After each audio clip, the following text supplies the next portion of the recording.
Washington, President Donald Trump ramped up pressure Tuesday on NFL team owners to keep their players in line and standing for the national anthem by threatening to eliminate massive tax breaks. Supporters cheering the latest salvo in the culture war may be surprised to learn that he is not the first president to take aim at such tax breaks, which have shifted at least $3.2 billion from federal taxpayers to pro sports teams from 2000 to 2014, according to a Brookings Institution study last year. President Barack Obama also pushed to close the loophole that allows the use of tax-free municipal bonds for football and baseball stadiums and basketball and hockey arenas in Texas and across the nation. And a handful of lawmakers have been trying, for years. The Dallas Cowboys' $1.2 billion stadium, which opened in 2009, was financed with roughly $325 million in tax-exempt debt. That represents a hefty subsidy for Jerry Jones, whose stance on players standing for the anthem has made him Trump's favorite NFL owner lately. American Airlines Center, where the Dallas Mavericks and Dallas Stars play, opened in 2001 with $152 million in financing involving bonds exempt from federal tax.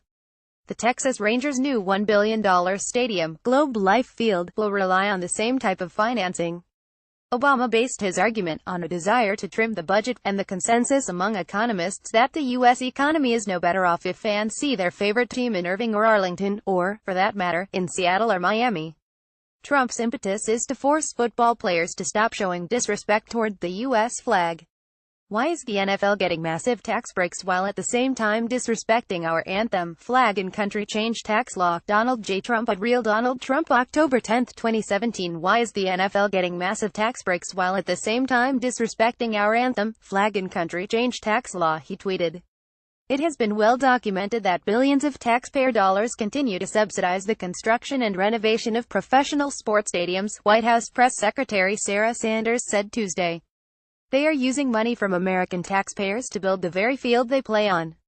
Is it really too much to ask that they show respect for the American flag at the beginning of the game? NFL responds to Jerry Jones' declaration that players who don't stand for anthem will sit. Sanders mistakenly conceded that the subsidies her boss is angry about come only at the state and local level.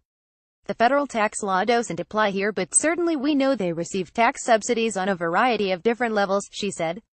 In fact, the federal government makes a big contribution to construction of sports venues, but in ways that escape notice because the effects come in the form of revenue never collected. Rangers secure $600 million loan for new ballpark. Arlington refinances Cowboys bonds. A handful of lawmakers in both parties are pushing to close a loophole that allows municipal bonds intended to finance hospitals, schools, roads and waterworks to build arenas. In February, Rep. Steve Russell, Rockla, filed a bill that would end tax subsidies for sports stadiums. It has drawn three co-sponsors: Reps.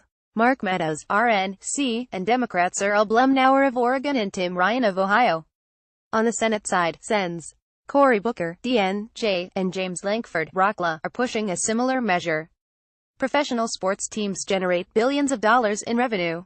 There's no reason why we should give these multi-million-dollar businesses a federal tax break to build new stadiums, Booker said in June.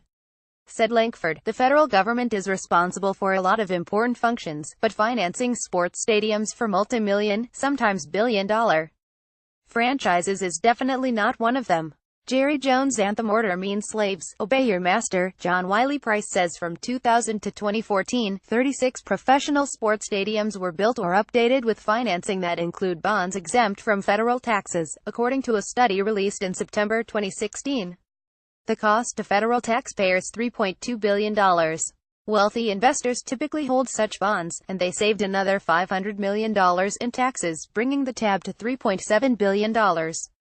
Allowing tax-exempt governmental bond financing of stadiums transfers the benefits of tax-exempt financing to private professional sports teams, the Obama administration said in explaining a call to close the loophole in 2015. State and local governments subsidize that use with taxes or other governmental payments to enable the facilities to qualify for tax-exempt governmental bond financing. Former Oklahoma Sen. Tom Coburn, a fiscal hawk, railed at the subsidies before leaving office. The economic benefits of stadium subsidies are questionable, he argued in a 2014 report listing priorities for budget cuts. Economists have long argued that new arenas and stadiums provide little jolt to a local economy, but setting aside the rationale for local subsidies, they note that each team needs a home somewhere. And since the national economy is basically unaffected by whether that's Seattle or Miami, there is no reason for a taxpayer in Idaho to foot the bill. Federal taxpayers have little reason to subsidize competition between cities, Coburn wrote. The federal government loses revenue, and there is no net advantage across all local economies. Not a single dollar from tax-exempt municipal bonds should be used for these billionaires' bonanzas.